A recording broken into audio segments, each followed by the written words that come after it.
Ladies and gents, you're very welcome back.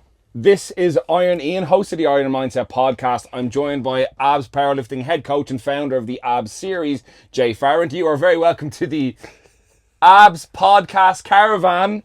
We're going to be breaking down some upcoming competitions, including Abs Series 19, which I think this is probably the first Abs series that I've seen where I'm looking at a main event pro-am and I can't really pick a firm favourite.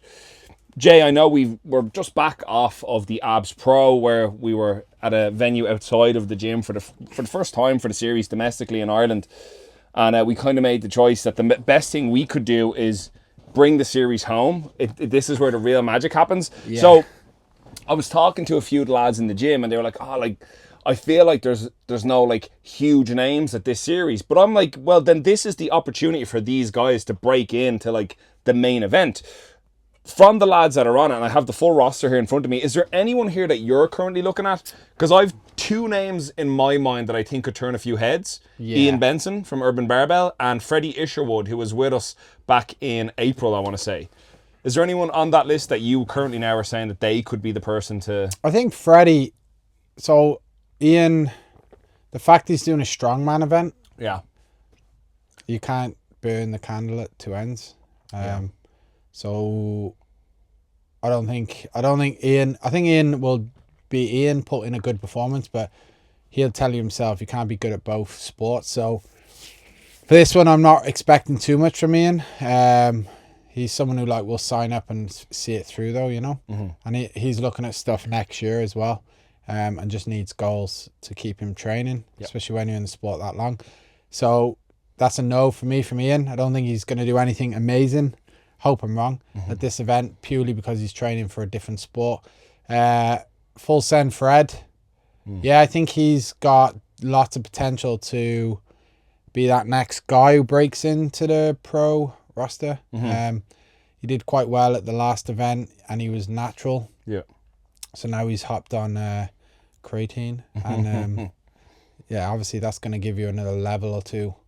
Yeah, I definitely think what's interesting about him as well is because he's quite young as well. And he's young. Yeah, he's a bit of a different flavour of powerlifting that we usually see at this level. Yeah. You know what I mean? Like he's one of the big tall broccoli headed lads. You know, he's lean, he looks good, he's covered in tattoos.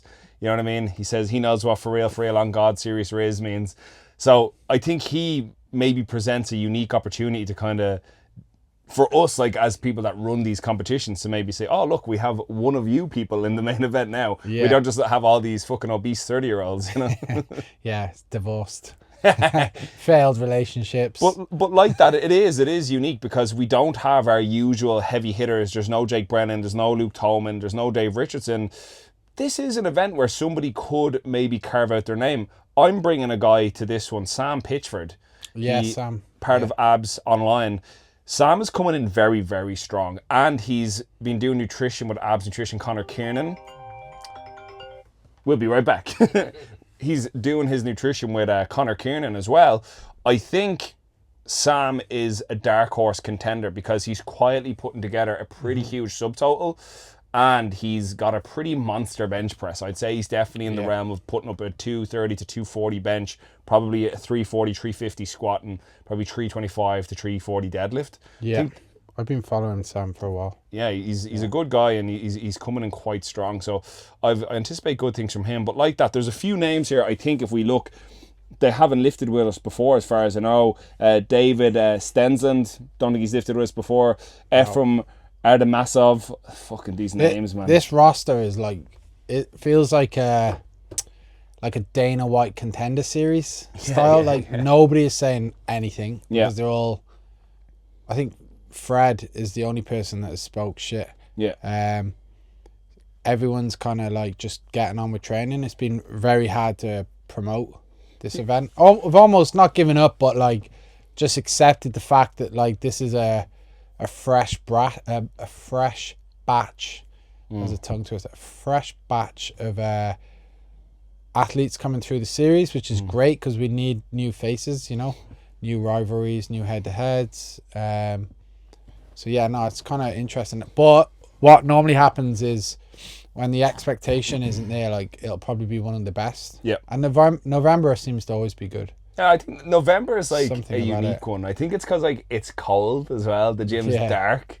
It's always a good buzz, especially like I remember there was one year we were here. I think it was 2022, and the Pro in August, the gym was like fucking Yeah, that was so horrible. hot, and then November was so cold, and you could see the lifters that lifted at both. They actually got on so much better in the cold, ironically, Yeah. because that heat that year was very, very bad. But I agree, and I know we've talked about this. I think people need to get a taste of what it is to do a series and kind of get into the showmanship of everything we do on the lead in to really get the most out of the experience. And they get here and we do the press conference, we do their media, we do their face-offs, and like, oh, this is what it's all about. You know what I mean? It is about, it's not just about, I don't want to say that in case I don't outlift him. It's like, let's just have a bit of cracking. It's not even outlifting. It's like make a show of myself. Yeah. You can see it like with Dave and Luke, Jesse, even Fernando talks a bit more now. You know, Nick, like you can see the pros like Clash and all, they can handle themselves way more at like the press conference. Whereas this, like the Pro-Am, you really separates the Pro and the Pro-Am now. You can really see like a standard, not just in the lifting, but in like just the way, you know, lifters conduct themselves, and they're not afraid to like put themselves out there a little bit more. We do have a couple of people on the roster that are back for a second time. Jordan Bunting was with us previously. Daniel Walczak, who lifts down in Best Body, quite a storied history in Irish powerlifting as well. Rory Porter is back, he was with us before. Yeah, Rory. Nicholas Georgia Ladias is back as well. There's a few people here who are no strangers to the series platform. So I think before they were probably here making up numbers, whereas now this could actually be the competition where they turn a few heads. And like that, I think in terms of growing the series into 2025 and beyond, it's if these guys can come in now and start going from being like, you know, 8th, 9th to, you know, 4th, 5th, now 2nd, 3rd, maybe even 1st, that creates space down at the bottom for people to start working their way up through the ranks. So I think it will be a very interesting Pro-Am on the male side. Looking at the female side of the Pro-Am, it's quite a small roster. So it's going to be, I think because it's so small, in that way it's going to be very competitive. But I want to ask, it's going to be the first time we've had Laura Vogelsang back on the platform since 2022 with the ABS series. Since the ABS Pro, where she really didn't have the day she was looking for. I believe she lost out to Denise Herber. Andrew. That's right. Sorry, Andrew's that was the also, one, yeah. and it's also one. You've obviously like quite a great friendship with Laura. How does it feel having her come on back to the series platform? Yeah, well, like, you know, that she's the most successful female in terms of Pro-Am. You know, I feel like that's where Laura kind of established herself as a good lifter, as an elite lifter in Ireland. Was through the ABS series. You know, she obviously went on to do Ghosts, and I think did she do American Pro? I think so, yeah. But no, it's good. Like regardless of if my personal relationships with people, like the ABS series is pretty open to anyone. So if someone's gone missing for a while and they come back, that's always a good sign, you know. Yeah, well, I mean, I think it's undeniable that the series is like it's the definitive platform in Europe, and now with the last 2 years, it's starting to become that huge international presence as well. Just off the back of Utah in September, where I think serious strides are made. Speaking of Laura, she's done the American Pro there back in October 2023. Another couple of contenders though that are coming through. Lizzie Pipe, another one of my lifters through Abs Online. She's also with Connor Kiernan with Abs Nutrition. She competed previously this past July at BPU. She, in terms of dot score, got about 440. So I think that rates her quite highly in the female Pro-Am side.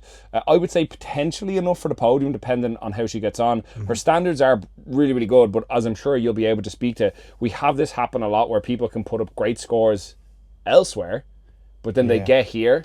And I think this is where we've become notorious for these like strict standards or high standards, and really it's the standard. Now, I'm confident Lizzie is going to come in and do extremely well, but in your experience, when we get these first timers in, what do you think is the thing that gets them the most? What thing that trips people up the most? I think, well, it is, the standard is higher. That's not even undeniable, really. Been to all the events, it is just it's more consistent, and it's the rules are followed to the T. So Well, that is obviously an obvious one. The standards are higher. I just feel people have this expectation now that, you know, unless, especially in the untested world, unless they do it at abs, it doesn't possibly not count, but like it validates them a little bit more as a lifter, regardless of like whether you're doing 400 dots, 500 dots, whatever.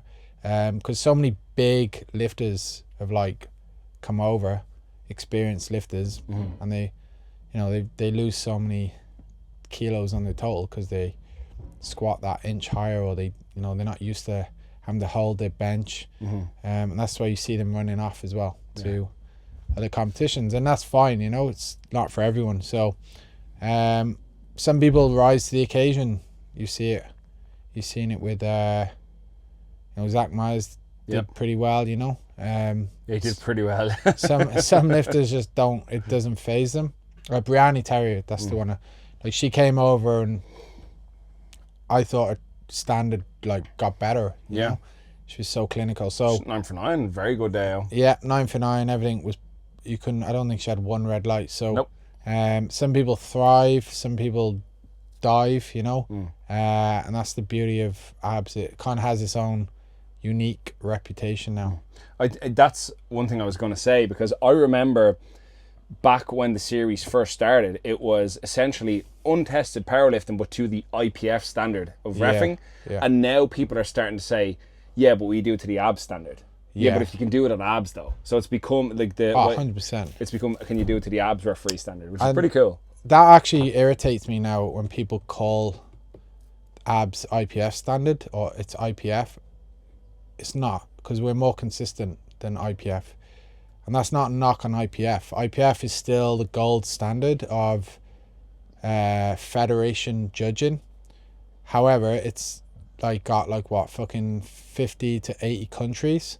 So when you talk about IPF judging, it's still inconsistent. What you get at like look at Sheffield. Some of the calls were like terrible, and that's meant to be like the flagship event. Whereas you look at the Abs Pro, the Clash of Titans. I can't recall any calls being controversial.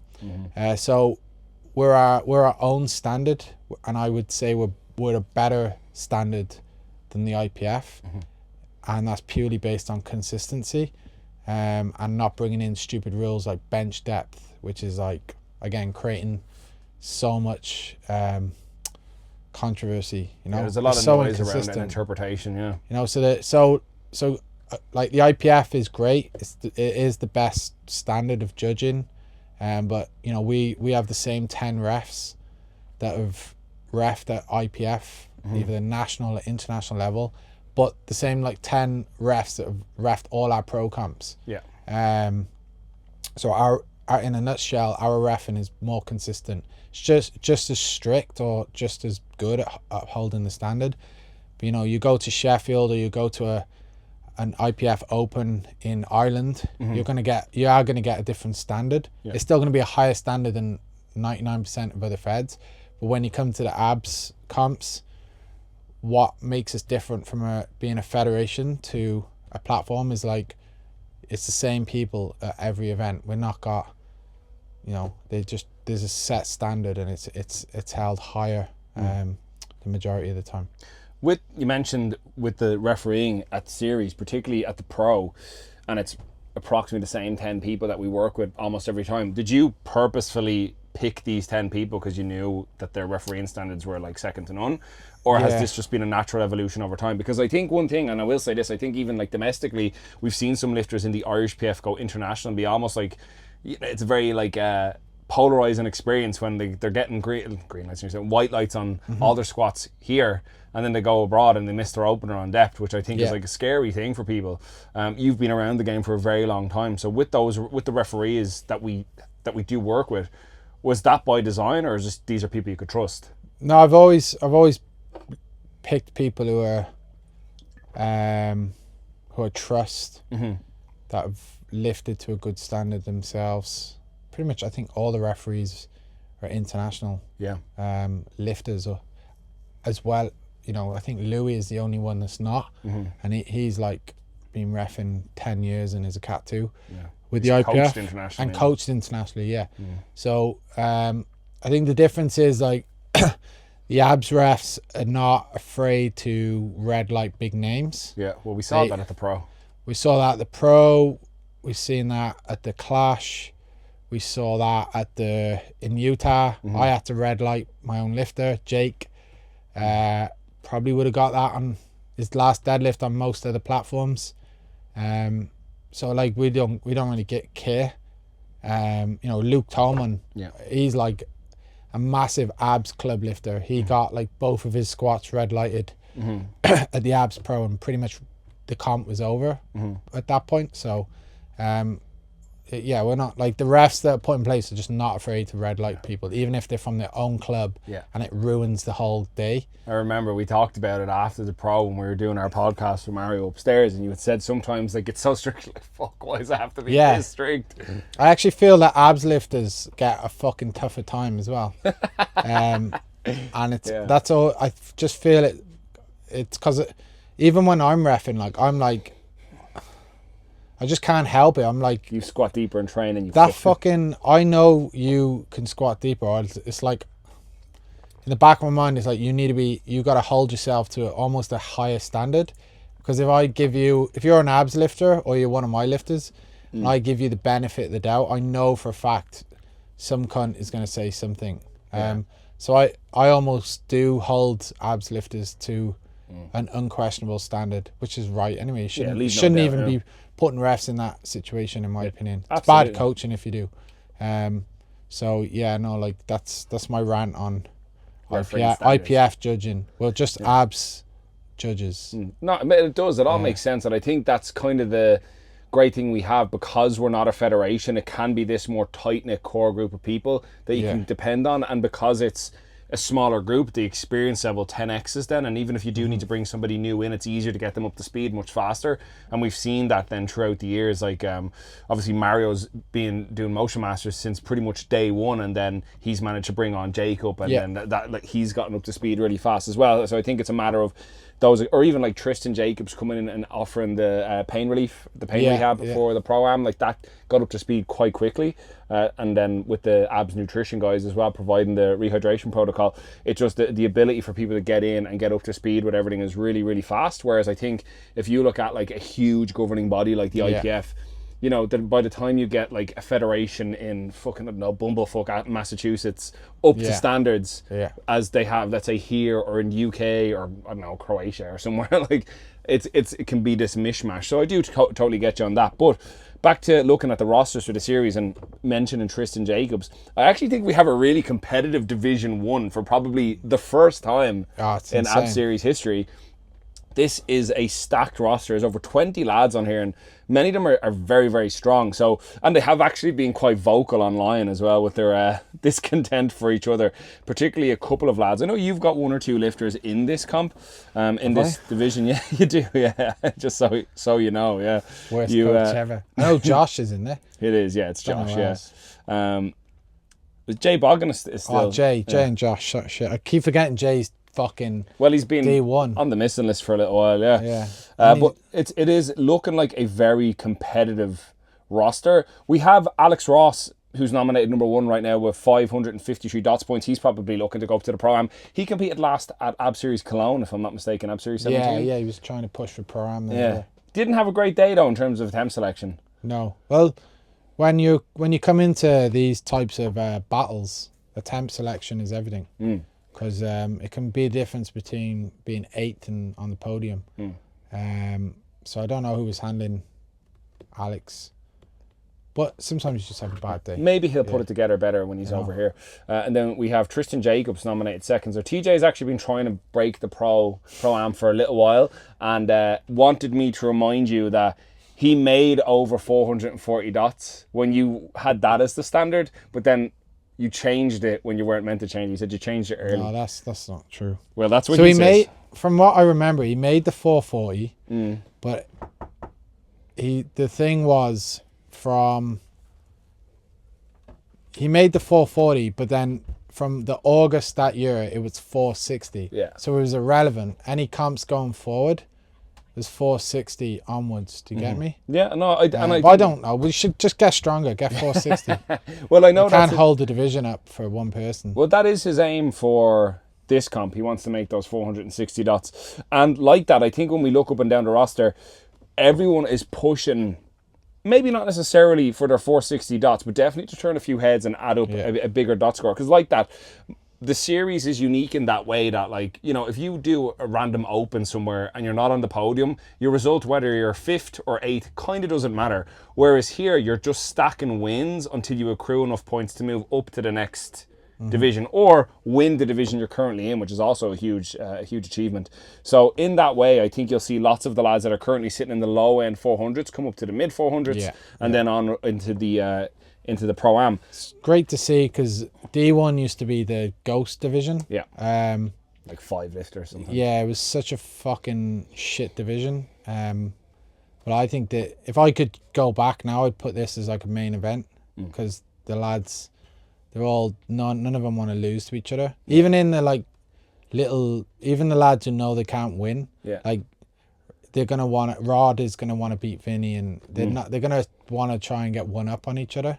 Yeah, it's actually quite funny because Rodriguez, who runs Mibua Media, so another guy that creates content for powerlifting, is in against Jacob Pratch, and they both have very similar dots points. Jacob is a videographer as well, and they're both actually in danger of being relegated down a division. Which is great. Which is funny, so they have that like threat hanging over them. So anyone that's listening or watching that hasn't heard of this before, in the AB series, if you have 2 consecutive competitions where you score below your current ranked division, you will drop back down a division. So 400 dots is the minimum to be a Division 1 male athlete.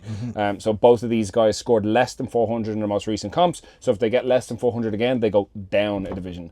Can you imagine Jacob goes to D2 and Evan Wallace is in D1? Yeah, well, I mean, man, Evan Wallace is in D1. He's currently on 401 dots, and he keeps telling everybody, he's like, you're going to have to suck my dick because I'm fucking... Evan, right, got a body weight PB. He was in the States for a week, and he weighs a whopping 80 kilos. Yeah. And he's like, it's over for everyone. What? He was texting me, he's like, I'm repping 100 kilos on the bench. He's ready to go big dick on this, he's saying, you know? So... And I think Evan Wallace is a prime example of just keep showing up, keep stacking wins at these meets. Because I think his very first meet, he squatted 125. And now he squatted 212 or 215. Crazy. Probably at roughly the same body weight as well the whole time. Yeah. So he's progressively gotten stronger over time. So he's doing really well. James McLaughlin as well, who since... joining ABS last year has just gone from strength to strength, particularly and not just in raw numbers on the bar, but even his execution has tidied up hugely. So I'm very excited to see what he puts up.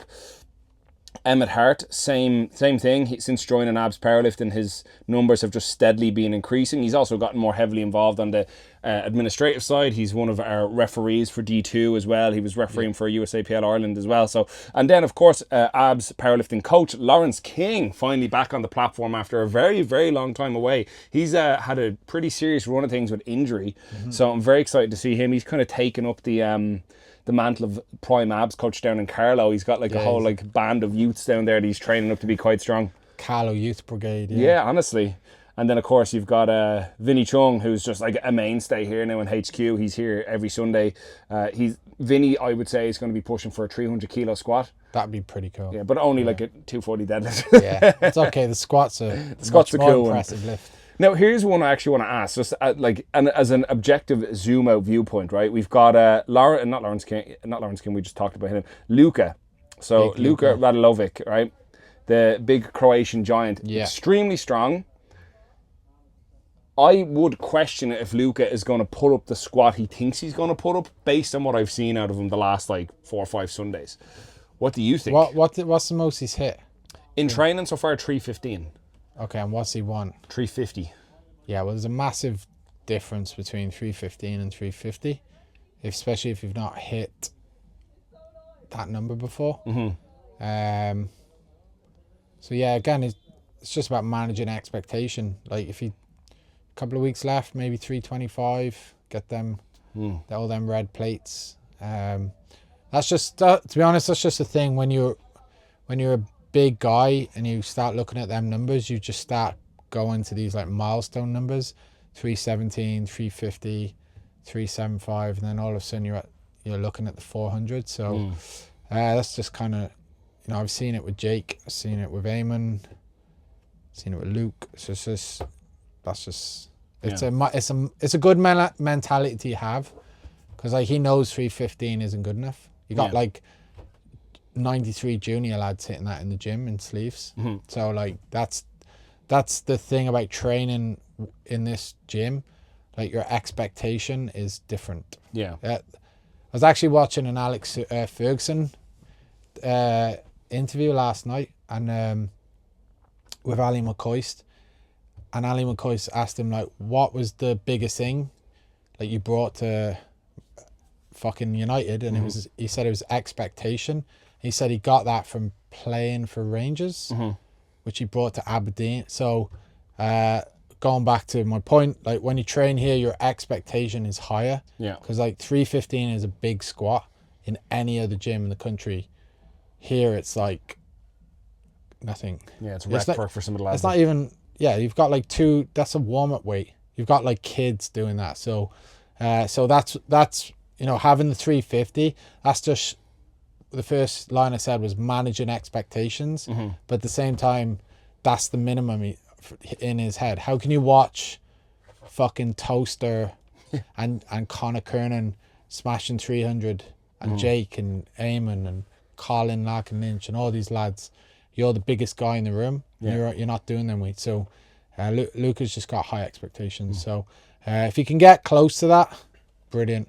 I think that's it. It's a case of he's obviously made massive improvements over the past 2 years or so, but I think it's like giving yourself a chance to grow in the sport too. Like I think the most underrated skill you can have is if you're at that like intermediate level athlete is just way more patience. And you've probably seen this yourself, because we see it all the time. People come in, they get to a pretty decent level, but then they lose the head and they leave. You know what I mean? Like, because they get into the sport and the linear progression doesn't come anymore. I'm not saying that's what Luke is going to do, but I definitely don't think some lifters realise the jump from, let's say, 275 to 300, and then 300 to 315, and then 315 to it's crazy. 350. Like the margin for error gets so minuscule as time goes on. It's crazy. But in any case, I think D1 males is shaping up to be incredibly competitive, and that's a nice thing to be able to say, because from top to bottom now, we have different expectations on different divisions.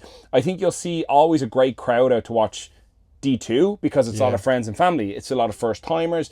They're people that are normal functioning member of society that just take part in powerlifting. Then you get like all the social degenerates in the pro-am who are fully committed to this sport, and you get the people in D1 who are like that but just aren't strong enough to be in the pro-am. I think they're the worst, because they're either on the way to that, or they're just not strong enough, and they're the loudest. You left out one guy though that I kind of think will Marquez. I think just like his technique is, Dav as well is very good. I think if I had to pick someone to win it, probably him, purely based on just the way his training's gone. But at the same time, like anyone, there's about 4 or 5 lads who can all win. So I'll give you 3 things I think go for Mark, and 1 main thing I think goes against him. 3 main things that I think he has going for him. He is incredibly consistent with training.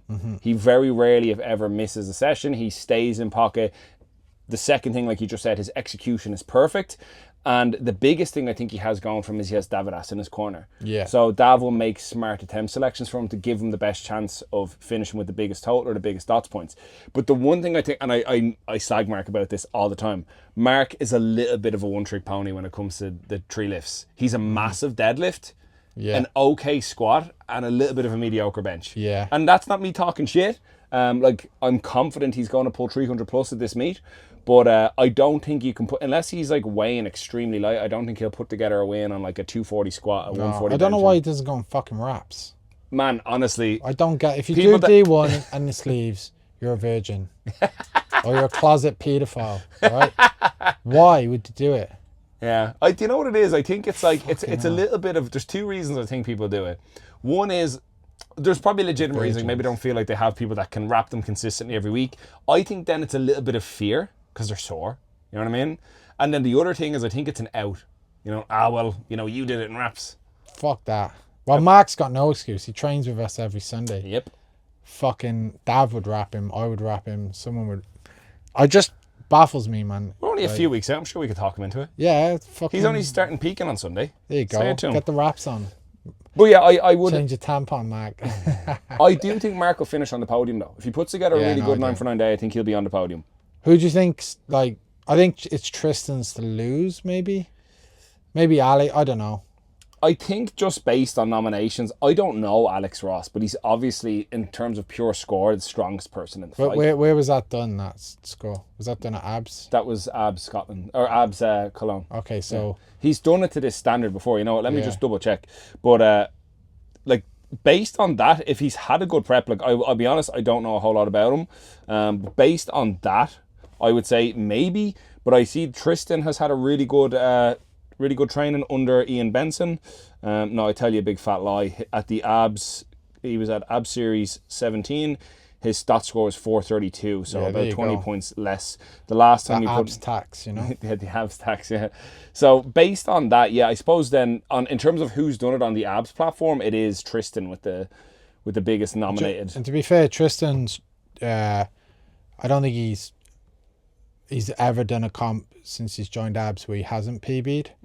I know he's lost for the win a couple of times, but he's still put on PBs. So again, like Tristan's got great work ethic, consistency.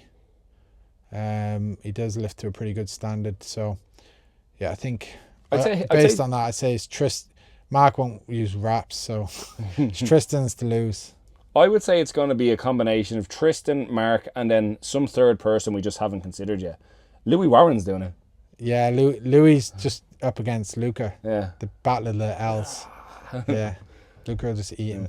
Yeah, no, it'll be a good fight and it'll be one worth watching. I think that's the most important thing. And I think it kind of highlights the fun part of powerlifting. That it's not always just about the weights on the bar. It is these head-to-heads. Yeah, no, I don't care what any... Like, we mentioned one number. That was Luca. But I don't give a fuck what anyone's lifting. This is just fun. Yeah. It's like I could sit there, drink a few beers, do a few lines and just watch the lads. That was a joke. A few lines of creatine and responsible event coordinator. Yeah. Looking then quickly at the D1 females, there's some familiar names who have lifted at the series before. Nicole Lyle has lifted here before. Maeve Mannion is lifting with us again as well. Emma Keys, Ian Benson's other half. Mrs. Benson. Yeah. Bruna Dowling from Abs Powerlifting returns to the platform after 2 years, I think that's been. Renee Curtis. Rian's girlfriend, she's back on the platform. I think she's jumping into wraps. Raquel Rhea, who recently joined Abs Powerlifting, has been having a fantastic training block, is coming in and aiming for her 400 dots. And then Katie McCarba also, who recently joined Abs Powerlifting, is looking to put up another great performance. So I think that's, again, I don't think there's very many head-to-heads. In terms of podium, it's probably going to be a toss-up, depending on how... Like, I think Bruna could win based on the fact she's really small and quite strong. Yeah. She hasn't competed in like 2 years. Really? Yeah, last comp was was April 2022. How close is she to 400 dots? Extremely. She'll probably clear 400 dots. Yeah. Like, again, it comes down to how the peak goes, whether she tries to do it in wraps or not. But even in sleeves, I think Bruna could put together... I would be shocked if Bruna's not on the podium. Okay. Maeve Mannion is incredibly strong, so we'll just have to see there. She is being coached by Ian Benson the last while, and they seem to be getting... She's in wraps as well, so I think she'll put up a really... Mark. Girl in wraps. And then for my own self, I think Raquel will be on the platform or on the podium as well. I think if she can put together her best day, which it'll be 400 plus total, I think it's enough for 400 dots. Yeah, that'd be cool. And it'd be nice to see her in this. We need a few more pro-am girls, so... Well, that's the thing about it. I think it's just going to be... basically, I think the top three on the podium will have to have over 400 dots to be up there. Which you need. Yeah, but this is it. Like, I don't think you'll see anyone on the podium that isn't getting the promotion. And then D2, as always, is just... it's just a massive amount of people that are back, coming back. Some looking for the promotion, some looking to add to their total, some having their first ever competition. I know, like... for many people, the reason they choose the Ab Series is their first meet. They like the handiness of the 24-hour weigh-in. They like not having to fit into a weight class. They like that it's obviously a big competition. It's in Dublin. Everyone with their family can come and see it. So it's quite stacked. Over 20 females and the Div 2 females, and it looks like about 30 lads. Yeah, we've jammed it in. Well, I'll tell you this. I am handling 25 lifters at that weekend. There you go. 25. That's fucking mad. Yeah. So There's got to be a record there for most. I think it is, because the Most busiest lifters. I've had prior to this was 15. Yeah, that's going to be brutal. I'll rope in all my crew and give a dig out. This is what I was texting you about, wrapping news for me. But in any case, I think from top to bottom, it's going to be an excellent competition. D2, like I said, it's usually doing all the friends and family room for it. It's a really big crowd. The Division 1 is probably the most stacked it's ever been on the male and female side. And then the Pro-Am, whereas we might not have the usual big names we might have had a previous AB series, this is now the opportunity for these guys to make a name for themselves. Yeah. So I think it's extremely interesting to see where this will go. And like that sets us up very nicely coming into 2025, which is like we're not even really getting a break. You've got Chicago in February, Scotland in February. We've teens then a week later in March. Then we're straight back into AB Series 21 April. It's non-stop. It doesn't ever stop. I think you'll get January off. Yeah, I always take January off, and December, half of December, but 10 events, 3 continents. It's going to be a mad year. Next year is a big year, so it's going to pretty much dictate which way ABS series goes, so without giving too much away, but D2, I'm going to do a snippet. D2, if you've never competed before, you can enter D2. If you've got less than 400 dots in the males, you can enter D2. If you've got 340 dots or less for a female, you can enter D2. Enter D2. Mark where we're How many times have people asked that? Every no, man, the worst one is like, hey, how can I enter an abs? How can I like enter the abs comps? Or how can I get onto the abs roster? I'm like, literally 90% of our comps are open entry. Just you have to actually go on the website and read. So yeah, but it's cool. It's cool to see like that, I suppose. But well, I mean, I think one thing that's like naturally we've talked about this ourselves off camera is like this, like it's hit that point now of critical mass in Ireland, and I think you kind of hit the nail on the head. Whereas I don't think the caliber of lifting that it is and the historic competitions that they are and the head-to-heads that we present, I think Ireland has become like desensitized to this standard of lifting, because like where else, like, and this is like, again, it's the only, probably in Europe and probably the world now at this stage, it's one of the few untested platforms to present athletes to this caliber, held to this standard, with this amount of what's the word, like it's never presented this cinematically anywhere else. And no one has ever come away from the AB series going, that was shit crack. No, that was boring. Like you read out the roster, the D1, like look how many people have been, like even Rachel Rear, like she's been around for a while. Rod, Vinny, TJ, fucking, Bruna, all these people they just keep coming back. So says a lot. But it's massively not underrated, but underappreciated in Ireland. I don't think people they're so desensitized to like having Dave Richardson come over, Luke Toma and Brianni Terry, Nicholas. Like for example, like on a power bar, because let's use the IPF as comparison. Like on a power bar, the 2 biggest deadlifts ever performed in a competition, ever in the history of powerlifting, were done in August in Dublin. With Dave did 435, Fernando did 412 or something, and actually Brianni Terry did it, the female one, 270. So the 3 biggest deadlifts ever performed on a power bar were done in Dublin, and a lot of people just didn't show up. It's crazy. That's powerlifting history. Them feats of strength have never been done by any IPF lifter in the world on the same conditions. So the people are definitely desensitized to it. But I suppose you're a victim of your own success sometimes. I think that's it. As the needle has been driven forward and the standard has been raised, it's become like the new minimum expectation over here for just to be excellent standard competitions all the time. And like that, I suppose that's the only real place you can go with it is outside of Ireland. Like that, like with the UK, with Germany last year, with the States, and now more ventures in South Africa potentially late next year. It really shows that the demand exists all over the world. So it's like it's cool to see that people recognize the hard work that's been put in over the past 10 years, but also maybe hopefully it'll be a little bit of a wake-up call to the people that are here. You know, like this is even if you're not going to lift, you're not going to have lifters at it, like Jesus, come down and have a pint and watch. Like it's going to be quite the show. You just incidentally, speaking of you're somebody that typically never misses big competitions. And I know this year we've been talking and you were saying like it could potentially be the first Irish Nationals you'll ever miss. All right. So I've never missed the Irish PF Nationals Open or Junior. But this year I might have to do two. Unforeseen circumstances. But I'll get your thoughts really quickly because it's changed. Like the face of the Irish PF has definitely changed over the past year and a half.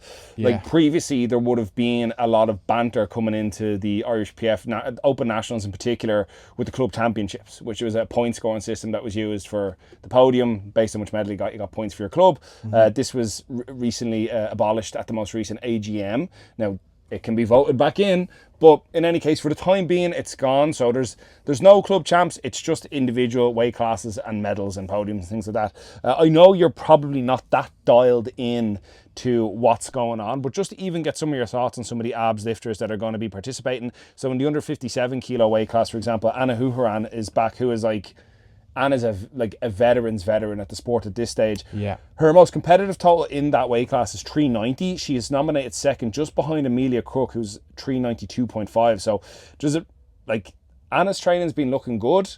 What do you think are Anna's chances for number one on the podium? So who's not voted number one? Amelia Crook with 2.5 Yeah, no, kilos I'd more. put Anna over Amelia. She beat her last time when what comp was that? It's probably an open, was it? The 392. So like there's a big difference doing it at like nationals versus an open versus international. So they're both capable of beating each other on the day. Both good lifters. But yeah, I'll always pretty much back Anna because she's won 3 nationals. She's done it time and time again. She's won 3 nationals. She's moved up a class twice and lost to CJ and Leisha Quinn, who are 2 of the best. Yeah, world class, yeah. She's a game day lifter. She has taken a bit of a, I wouldn't say hiatus, but like step back in terms of like, her commitment to powerlifting. Because she's doing it fucking nearly 10 years. But that said, like she always brings something. I can't remember the last time Anna didn't like do well at a comp. She's one of only 3 or 4 females tested in Ireland that have hit 500 Wilks. So yeah, I'll go with Anna, but if Amelia is capable of a big performance. I used to work with her, just like never really aligned, but she is capable of a big performance. So although I back Anna, like that's by no means is it going to be a one-sided show, It'll be a fight no matter what for the number one spot. Like I know they're both pretty competitive, so but yeah, like, I'm gonna go with Anna. Wait there, where's Leisha? She's 63. Leisha has gone up to the 63. Just before we go on, getting rid of the club championships was the most moronic thing the Irish PF have done. It's like absolutely, you can clip it. You've killed the buzz. Like, so I was chatting to the other clubs and like, there's just absolutely no banter. Do you know what I mean? Like, it's so fucking boring. Like, who cares if someone comes third in like some shit weight class? You've just completely made it shit for people who are not going to win. So nice one, guys, for ruining that. Anyway, go on. So looking then at the 63 kilo weight class where Leisha Quinn will be representing City Gym, one of your own lifters, Lan Gaffney, is going to be, and she's nominated last in it at the moment. She's out. She's not doing the meet now? Yeah, she withdrew yesterday. So okay. Just build bigger for next year. Yeah, like Lan gets... Still a junior as well. She's a junior. She gets trigger happy with the comps, like any enthusiastic junior. But, she's in college. She's moved. She's just come back off World. So, she's just... Probably a smart choice. Yeah, I'm happy. Like, she just wants to... Unless she's, like, all in, she doesn't want to do it, so... Bigger build into junior nationals next year? Yeah, just keep going the way she's going. Like, she's a great future ahead. Well, then I suppose then really quickly, because you've got that experience with looking at particularly like these types of weight classes, because they usually are the more competitive ones. Under 63, then top three nominated are Marie Mongan in third with a 415 kilo total, Alicia Quinn in second with a 417.5 kilo total, and Catherine Kilmartin in number one with a 440 kilo total. That's going to be a tall order to beat. Catherine Kilmartin put that up at Open Euros. Yeah, I've been following her a while. Excellent lifter. She did an abs. She did. Yeah. No, she's one of them like dark horses. She goes under the radar, but I've been following her for a while. She's a really good lifter. So yeah, I can't see it'd be her and Alicia. Maria Monaghan. So with her now, I like a little bit of history on her. She has signed up to nationals a few times, but never turns up. Yeah, no, she tends to win a lot of opens. Just bottler. So No, I don't know. I think this is kind of the important. As far as I know, she's coached, I think, by her partner. You need, with these sorts of lifters, you're probably better off in a club setting, or at least 100%. surrounded by other powerlifters. She won D2. Beat Listus. Back in the she day. hates that. Yeah, so she's really strong, but like you fucking got to do it where it matters, and she hasn't done it. So that's pretty simple 2-horse race. Alicia and Catherine. So then we're looking at the 69. It's actually a very small class this year. It's only 5 lifters. Yeah. Which I typically would have been a little bit more populated. Jordan Bright nominated number 1, 477.5 kilo total. Jordan, I just think, is untouchable at the moment. Second nominated is Jen Harrington, formerly of Abs Powerlifting. She's now run her own powerlifting coaching with Rebellion Powerlifting. She's 445 total. Recently competed at Western Euros and had a pretty decent day despite having a bit of an issue with her back. Jen is somebody you've worked very closely with. Do you think she can close that gap on Jordan Bright? Not at this comp, because I don't think Jen's going to be 100%, but Jen's a cockroach. She cannot be destroyed. Yeah. She, for as long as she wants to stay in the sport, she'll figure out a way to keep progressing. You know, she's so dialed in with her own training. But I think like she's had such a great year as a coach, and as you know, It's difficult when to juggle both. you can't do 2 things at once and be good unless you're like extremely autistic. So I think she's kind of maybe resigned to that this year. It's not, but she'll just, you know, she'll keep chipping away at a total 9 for 9. So I think she will close the gap eventually on Jordan, because Jordan's got to hit a ceiling at some point. And I think I've always thought Jen has got like just that grit. You know, she's like a Gary Neville. Yeah, I think a lot of it does the basics right and consistent. Yeah, I would have said the same actually for Anna when we were talking about earlier on. Like, just because when you nail down the fundamentals, you can just increment on that as you go on. Speaking of that particular battle, like, you're right, I don't know if the gap will be closed at this meet, but like that, even if Jen's year has been focused around coaching, to say you lifted at an international and then open nationals and nominated quite well in both, I think is good enough for this year. It's still productive, even if it's taking a backseat to the coaching. And then the big battle on the female side of open nationals this year is the under 76. It's the 2 heavy hitters coming in are Emma McDermott of Abs Powerlifting and Mia Kovacs of Phenom Gym. So Emma is naturally nominated number 1 with a 477.5 kilo total. Mia following up with a 465 kilo total. What do you think?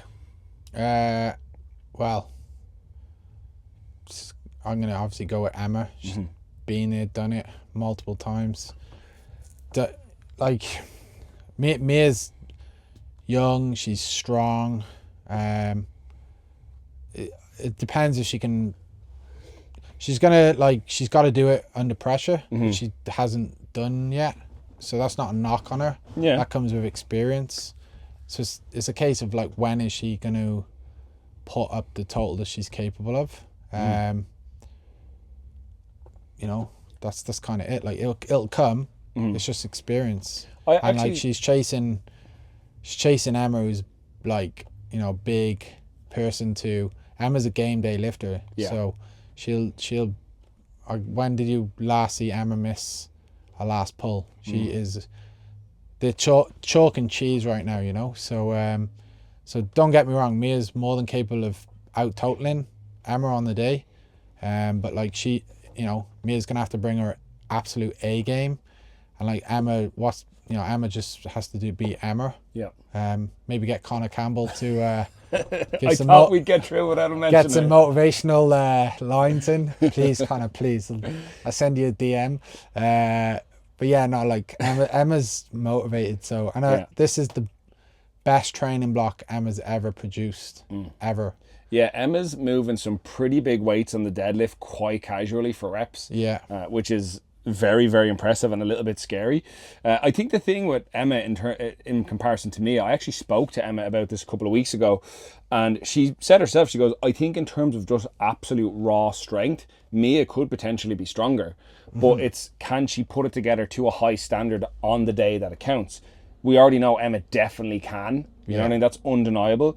And I just don't think anyone in that weight class can match Emma's work rate. She just shows up every week and dials in. She is. She's another cockroach. Yeah. But like, to Mia's credit, because I was a bit, like, she did put up a good performance at the last international and had a really bad start with the squats. Yeah, but she pulled it back. And she pulled it back. So again, these are the things, like, that could have gone the other way. But like, so she is growing as a lifter. And she's strong, so like the expectation is going to be higher than someone who's not strong. But she is young, she is a junior, so she's definitely going to get to that end product at some stage. It's just like, is this the year? I don't know if this is Emma's last year in nationals as well.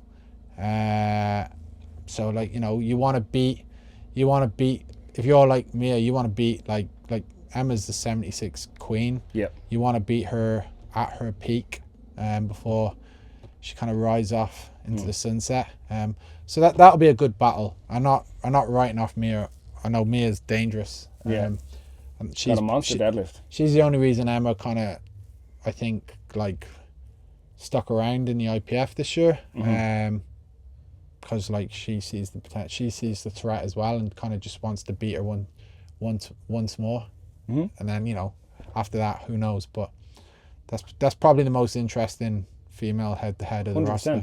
With that entire flight, I think it's essentially first and second are definitely like, it's Emma and Mia fighting. Yeah. And then the third place is actually pretty open. But personally, I think it's either one or two of my lifters, Shauna Rahman or Sarah Doyle, I think are going to pull into... Fuck your life. Yeah, I know, yeah. It's got to come... The thing is, though, is that like... I've had a chat with both of them about it already, and I don't know. I think Shauna might be slightly ahead on squat and bench. Then it's easy. Sarah loads it. Sarah's got a pretty monstrous deadlift, and Shauna's such a shit deadlift. Yeah, it's that old. It's the old subtotal versus deadlifter. What are you gonna do? You're gonna give the thirds to someone else, or? I'll ask you about it off the camera because I'm going to need advice on that. Like, yeah, I've been in that. I had back in the day. I had Hazel, Hugh, Anna, fucking Kira, and Laura all in the 52s, top four. I had Jen, Megan, Lotter, I think Emma. Like, I've had that loads of times. It's good though, and the 83 boys. We've had lots of situations like that. It's tricky, but it's a good problem to have. Yeah. Then to be honest, like with the heavier female weight classes under 84 and 84 plus, there's only 4 lifters in them a piece. Under 84, it's pretty clear. Alison O'Reilly is going to take number 1.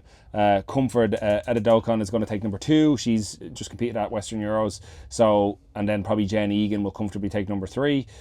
84 plus, it's between Claire Patterson and Regina Meuler for first, and then the other 2 girls will be fighting it out for third. And that's not a disrespect on them. It's just the disparity in totals. Yeah, it's a foregone conclusion. It's a weird class that obviously missing list this year. Yeah. Which kind of, I was saying it to Adam Odyssey, but it feels like it's a bit of a changing of the guard. You're missing Dami, Listus, like even Toast is not there. He's won 2 nationals. Yeah.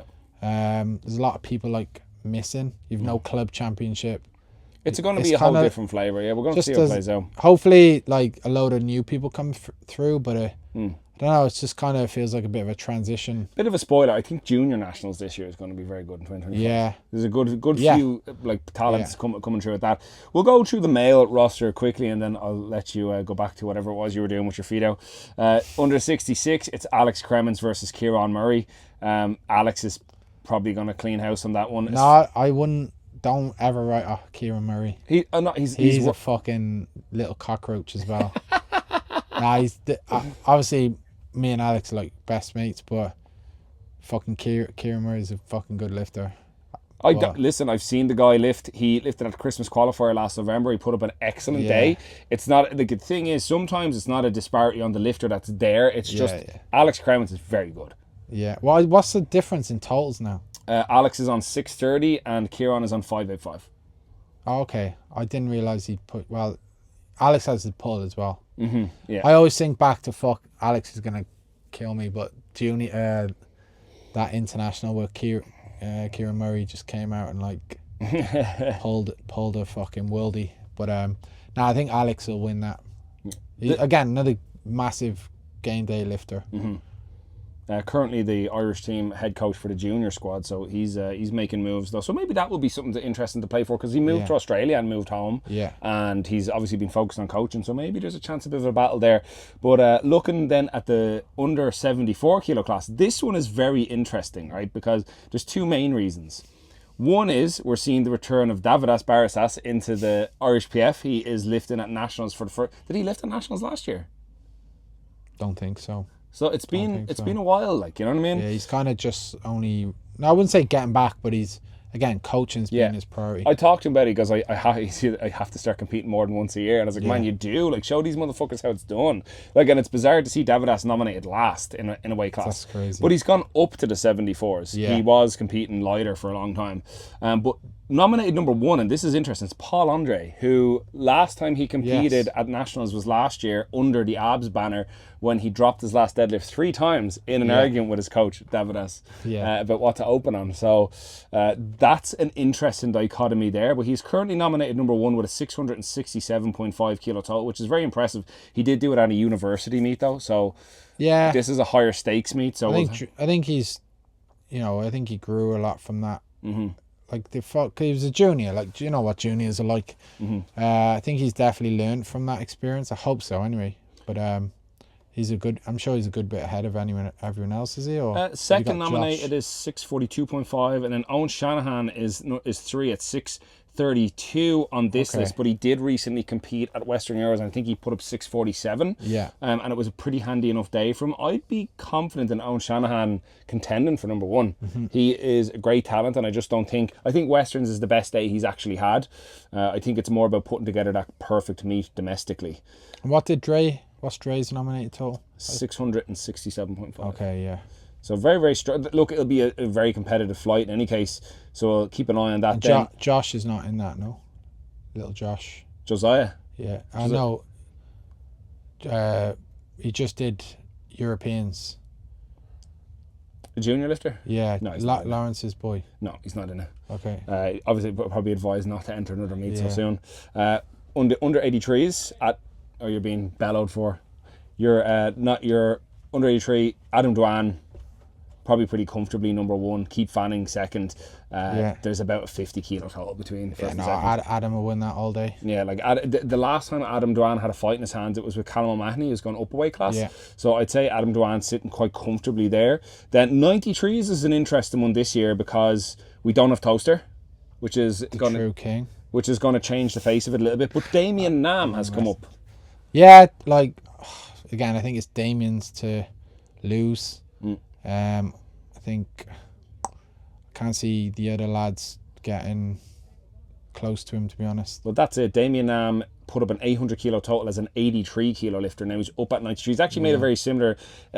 he and I are in a similar boat in that way. Like, I've moved up a weight class. We both had children. And it's just to take that... He was saying it's just to not have to fucking cut weight into meets. Yeah. It's a bit of a pain in the arse, particularly when you're not sleeping as well with a baby at home. Second nominated is Cian Madden, formerly of Abs Powerlifting. For clarity, Cian's still sound. All right, yeah.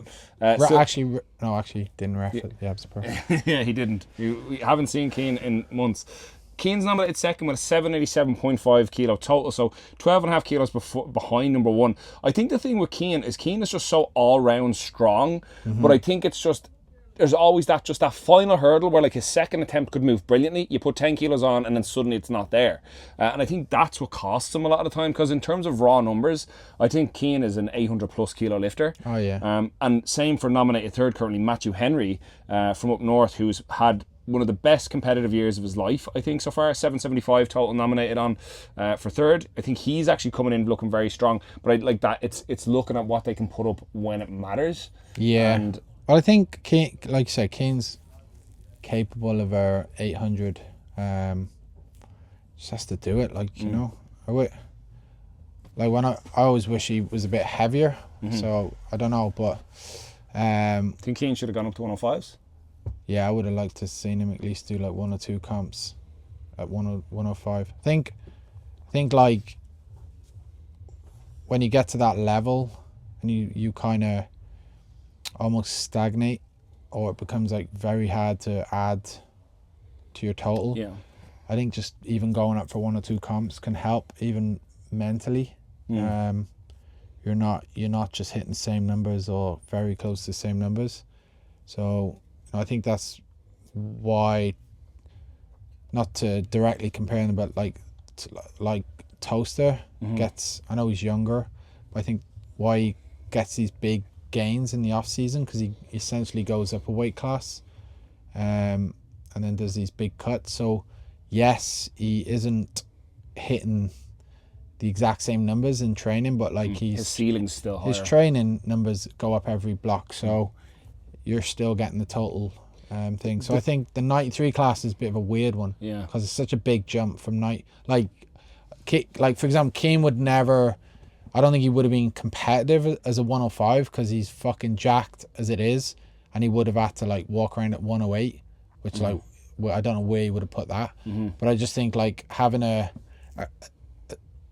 time where you train at like 98 to 100, maybe do a comp, do an ab series, something like that, and then gradually cut back in is probably where he could go next. I don't know his training right now either. So well, I mean, even in the comparison of Toaster and Keane, the thing is, you talk about Toaster's had some very productive off seasons training heavier and putting up bigger numbers. If we look back through, let's say, 2019 to 2023, Keane didn't really have an off season because he kept taking international caps. Because he was picked for everything. So I'd say there was no more than 4 months in a year that he wasn't going somewhere or doing something. Yeah, that's true. I think his most productive training blocks were probably during COVID, when he had no choice. You know what I mean? And I like that. I think if we look at his open powerlifting, you'll see like every couple of months he's got another EPF or IPF meet on the cards. He lives in Irish singlet. Well, it's probably hard to turn them down in case it's the last one, you know. Yeah. But like that, he's making hay while the sun shines, but potentially cost himself some growth there. But as I mentioned, Matthew Henry is back looking very strong, 775. Just behind him, Aaron Blackmore, who is from up north, first time competing at Open Nationals in the RHPF. A lot of people are saying he's like a bit of a dark horse for the podium, but like he is very strong. But I don't know if you haven't done it to this standard at this type of meet with these stakes. I don't know. Yeah, well, look, Matthew and Keane know how to. Keane's fucking the champ. He's won like 2 in a row, I think. So, although I think it's Damien's to win, at the same time, like Matthew and Keane are very experienced, good lifters. So, your man's gonna have to bring his A game to break them two up. Well, honestly, my 2 dark horses for actually getting on the podium are Beck Phillips and Callum O'Mahony. Yeah. So Callum has come up to the under 93 from the under 83. He's competing at Open Nationals. Final year as a junior, so he's embracing being in the Open. His best total so far is 744, but he's packed on a fair bit of timber now over the last little while, and everything's looking quite strong. And so you will see him in that 770 range. And then Beck Phillips has consistently been adding to his total, but I just don't think it's put together. His best total so far is 762.5. I think there's a chance we could see him go 770 plus, maybe even 780 plus, if he can put it together on the day. So they'd be my 2 dark horses for podium. But I think, like you said, it's Damien's to lose, really. Yeah. So, I think that's a pretty interesting flight. In converse then to last year's Nationals, I think the 105s is relatively quiet, whereas last year that was the flight to watch. And that was the best flight. And the 93s was Still very haven't quiet. got over that. Yeah, it was a good flight of lifting, yeah. Fucking Ken. Dammy, Ken, and Melvin, yeah. That was probably the best. City Gym versus Odyssey versus Abs. Yeah, well, that doesn't exist now because they got rid of the club champion. Yeah, well, they did. Now that's what I mean. Like that was so good. That last pull. I would put that Ken's deadlift the most impressive lift ever at nationals. Yeah. Like me and Dammy were celebrating. Yeah. We were like, we were fucking celebrating. I never celebrate early. And he was like the Undertaker. Fucking black Undertaker. Rose from the dead. Just came up out of his coffin. But I don't even know who. Well, you're in the 105s. I am for this flight. Who's good in it? So it's yeah, you're meant to bite, you twat. No, who actually is in it? it's Ken. Ken's nominated John. number 1. Jonathan Agatha. Jay Statics is nominated Look, you're number 2. third. Yeah, Didn't realise you were that high. Yeah, well, this is only because the other 3 lads haven't lifted at nationals before. Okay. I actually think Stephen Kelso from Reform up north and Liam Cannon are probably with better shots at the podium than me this time around. Okay. Kenneth Pollan is there as well. I just don't know a whole lot about him. Again, 3 lads. Liam Cannon, I think, is from south side of Dublin, and then the 2 other lads are from the north. Liam's actually one of the original academy lifters. Oh, no way. Yeah, he worked with Killian Caravan for a little bit. Crazy. Well, there you go. So It's good to see him still going. Yeah, he seems to be putting up some pretty impressive training numbers, staying with Stephen Kelso. As I said, don't know a lot about Kenneth Pollan. He and I are tied for 3rd now with same total. Look, here, I'll give him my best fucking shot, right? Just swing. Honestly, bench and deadlifts are going pretty good. Squats have gone a bit shit, but look, I'd say I'm in range for maybe 750, 760 on a great day. You never fucking know. Yeah, oh, listen, You got to be in it to win it. Like you said, never pull out. This is why I have a child. I followed your advice. So I think like that, it's the inverse then with the 93s and the 105s from last year. 93s were fairly quiet last year. It was essentially me, Beck and Keane, and then the other lads. This year, I think 93s is very competitive. Yeah, definitely. And this year, it's essentially Ken, John, and then whoever else is on 3rd. Perfect. Under 105s is actually fairly stacked. Colin 120s. Power is nominated number 1. Scott Dean is nominated number 2. Mark Stell and Nisha Walsh are nominated 3rd and 4th. And then a whole load of other lads: Nathan Neville, Ethan McLaughlin, Joseph Penko, Christopher Dean, and Corey Burley. So the lowest total there is 750, highest is 828.5. So all 3 lads nominated in the top 3 have 800 plus totals. So I think that's going to make it interesting. Yeah. Mark Stell is obviously like no longer lifting with Abs Powerlifting, but he's been putting together a pretty good prep so far from what I can see on Instagram, and Mark wouldn't really be one. Mark's one of these lads that could have been like an absolute prodigy in powerlifting, but just every now and then he's like, nah, I don't want to train anymore. Nah, I don't want to eat calories. If he trained like consistent, he'd be the best. 100%. This is the thing with Mark. Like, as soon as he goes into prep mode, like he just obviously shows his potential. But you know, that's unfortunately that's the difference between being like good and being the best. Yeah. You know, it's you got to do it all year round. And Mark will be the first to admit that. He's like hit and miss. You know, he has a lot going on outside the platform. So I do think he'll win this though, purely because dethrone Colin Power. Yeah, it looks like he's got a bit of a love for his training back. Yeah. Which is like, again, that obviously knowing Mark quite well, he needs to be like in that zone. His numbers are back to where it is best, pretty much from what I've seen. So, and again, Mark is a game day lifter. He knows how to win and do it, and he's fucking. I think he'll just load for the win. You know. How about Nisha Walsh from Abs? How do you think Nisha's going to get on? Like, she's still quite young. Yeah, Nisha's still a baby. I think he's not. Nisha at USAPL, I would have been like, yes, but he has had injuries. I don't think he's back to 100%. So I think getting on the podium for Nisha, getting that 800 again would be a good day. Again, just like, you're young. Don't worry about trying to achieve everything in your first year. The sport's all about longevity. You know, you look at the likes of Anna, Emma, Damien Nam, Leisha Quinn, sub-junior world champion, Keane, these lads, fucking Ali O'Reilly, like they've all been in it a long time, and they're all, you know, right at the top of the nominations. So Nisha, if you're watching, it's all about longevity. If Nisha stays around for the next 5 years, I think he'll be like he'll definitely be one of the best, because he does have the talent and consistency. Just needs to like develop that mental grit, you know.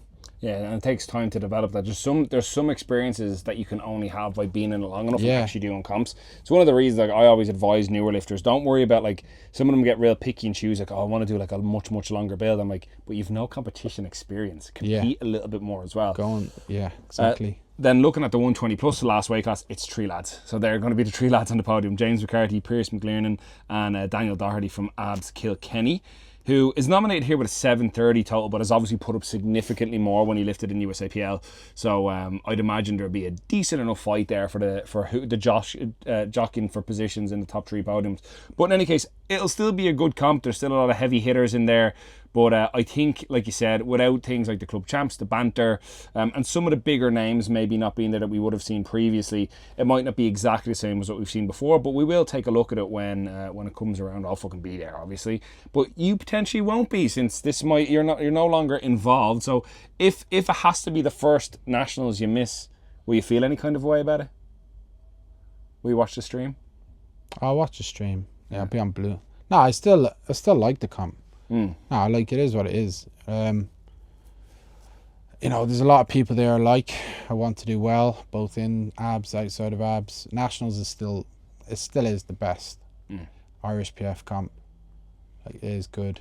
It's just a shame it hasn't got the same buzz this year, but yeah, no, I'm like hope we can win as many national titles as possible, because it is still a really big achievement. And yeah, just remember abs has won the most. 5 in a row. 5 in a row. I think we've like 35 national titles, so yeah. Keep coming everyone else. We're still at the top. I think it's cool though in its way that domestically you've managed to, because obviously you were heavily involved in the Irish PF for nearly 10 years, to get that to the level it's at, along with like the help of many other people, but then also to domestically grow the series as the biggest untested meet potentially in the world now. But also, and this is I think a bigger deal, these two things coexist and people see them as two distinctly different forms of the same sport. Yeah. You know what I mean? And I think that's a great thing to be able to say, because one thing I know about powerlifting from being at the time I've been in it, people really want it to be more divisive than it is. They want it to be you're either this or this. And I think the unique thing about the series is that because it's not a federation and it's not associated with any governing body, and it's more about head-to-heads than records, it's more about the individual achievement of, say, winning a title than it is about winning a weight class. Or it, you know, it has a very distinct method of progression through the divisions versus, you know, where you just stay in the one weight class and keep going until you win it. Peak for one comp a year. This is it. So I think it's great to see that these two things can coexist and both be very interesting and appeal to a massive demographic of powerlifting fan base. And I think that's a great thing to have said you've achieved. So well done on that. Yeah. Keep going. Yeah, well, we keep showing up. 2025 is going to be a busy year. Naturally, we're busy with the series, but of course, half the fucking gym will be at Irish PF meets as well. So I'm sure, undoubtedly, you'll still see the black and gold singlet everywhere. Can't get rid of it that easy, you know. The abs is like a cockroach. Yeah, we are the biggest cockroach. Yeah. So we'll leave it there, folks. Thank you very much for joining us for our chat through Abs Series 19, November 23rd and 24th. And of course, Irish PF Open Nationals, the 9th and 10th of November. It's going to be a busy month of high quality powerlifting. If you haven't yet, make sure you're subscribed to the Powerlifting Series Instagram page. It's $5.99 a month, exclusive content, early access, maybe even a few discounts from our sponsors. And of course, the odd picture of Jay's feet, if that's the type of thing you're into. Yeah. We'll be back again soon. Take it easy.